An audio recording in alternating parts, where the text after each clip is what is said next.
Hello students, in this video we will be looking at the geometrical meaning of differentiation. Okay, तो हमने graphs देखा था बहुत सारे फंक्शंस का.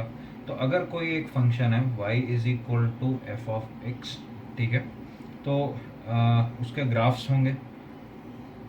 लेट्स से एक जनरल फॉर्म बताता हूँ. ये एक graph, let's say this is a graph, this could be any graph. Okay, now अगर मैं दो पॉइंट्स ले लेता हूँ, ये पॉइंट और ये वाला पॉइंट. ओके, एंड इसके जो कोऑर्डिनेट्स होंगे, ये क्या होगा, इसमें ये एक सेट ऑफ पॉइंट्स है और वो सारे सेट ऑफ पॉइंट्स के जो कोऑर्डिनेट्स है वो इस फंक्शन को सेटिस्फाई करेंगे. तो अगर मैं ये पॉइंट्स को डिफाइन करूँ, this is x1, this is x2, this is y1 and this is y2.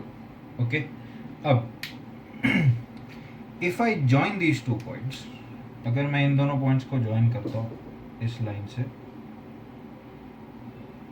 देख सकते हैं इट मे और may not pass through the origin, depends. ठीक है, जैसे सिलेक्शन ऑफ पॉइंट्स पे, अगर कोई और दो पॉइंट सेलेक्ट करता तो उससे नहीं पास करता. ठीक है, anyway in this particular cases से पास कर रहा है, वोंट मैटर. नाउ ये जो लाइन है, इस लाइन को क्या कहते हैं अपने, we call this the secant, है ना, secant for these two points. Now इस लाइन का अगर आप स्लोप निकालोगे, स्लोप मतलब ये एंगल थीटा का tan, मतलब what is this is delta x and this is delta y, ये वाला दिस इज डेल्टा y, है ना. So if this is theta, this would be theta. So tan theta क्या आ जाता है, what is tan theta, tan theta is equal to delta y by delta x is equal to क्या देता है, slope of secant. Okay, तो slope of secant क्या रहता है, delta y by delta x. Alright, now imagine करो कि ये x1 और x2 बहुत पास में है, एकदम पास लेके आए, इन दोनों को यहाँ एकदम ही पास लेके आए, दे आर सो क्लोज कि इनका जो डिफरेंस है, let's say this is x and this becomes dx. Alright, तो इसके करस्पॉन्डिंग जो पॉइंट्स होंगे यहाँ पे वो भी बहुत पास होंगे, so close that they are basically the same point. Okay, so let's look at it कि उस in that case what's going to happen. अगर मैं इस ग्राफ को वापस ड्रॉ करता हूँ,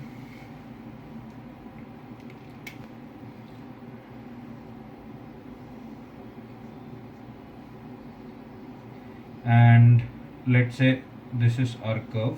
ऑलराइट, ना यहाँ पे जो पॉइंट है, ये पॉइंट है x. ऑलराइट, एंड मैंने सेकंड पॉइंट बहुत ही क्लोज ले लिया, बहुत ही इतना क्लोज ले लिया कि ये पॉइंट हो गया x plus d x. Right, this is x and this is x plus d x. तो देखो कि इधर ऑन दिस, इसके जो करस्पॉन्डिंग y रहेगा, दिस इज y, एंड उसका ये करस्पॉन्डिंग क्या रहेगा, y plus, this is going to be y plus d y. ना मैंने तुम्हें ये बताया था कि this curve is so small कि हम लोग इसको, sorry, this particular displacement is so small कि ये कर्व इस ये जो कर्वेचर है उसको हम लोग इग्नोर कर सकते हैं. These two points are so close कि अगर मैं इन दोनों को ज्वाइन करता हूँ तो व्हाट विल आई सी, अगर मैं इनको ज्वाइन करके मैं एक्सटेंड करता हूँ उस लाइन को,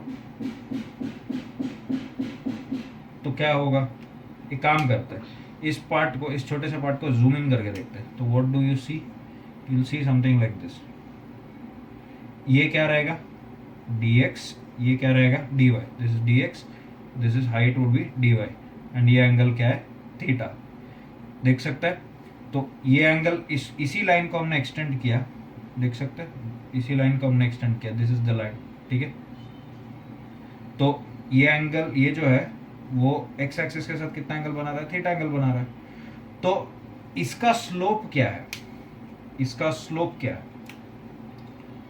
slope is, slope of this line is dy by dx, dy by dx which is equal to tan theta. मतलब इंपॉर्टेंट पॉइंट क्या है कि derivative of a function will give you the slope of the tangent. ठीक है, that is a key point. derivative gives the slope of the tangent. Delta y by delta x gives you the slope of the secant. Okay, so I'll just summarize that point. ये अगर y is equal to f of x function है, then delta y by delta x is the slope of secant and dy by dx is the slope of tangent. Okay, very important point. Tangent का किसी भी curve है उसका slope निकालना है तो उस पॉइंट पे उसका डेरिवेटिव निकाल लो. Okay, so that is the geometrical meaning of derivative.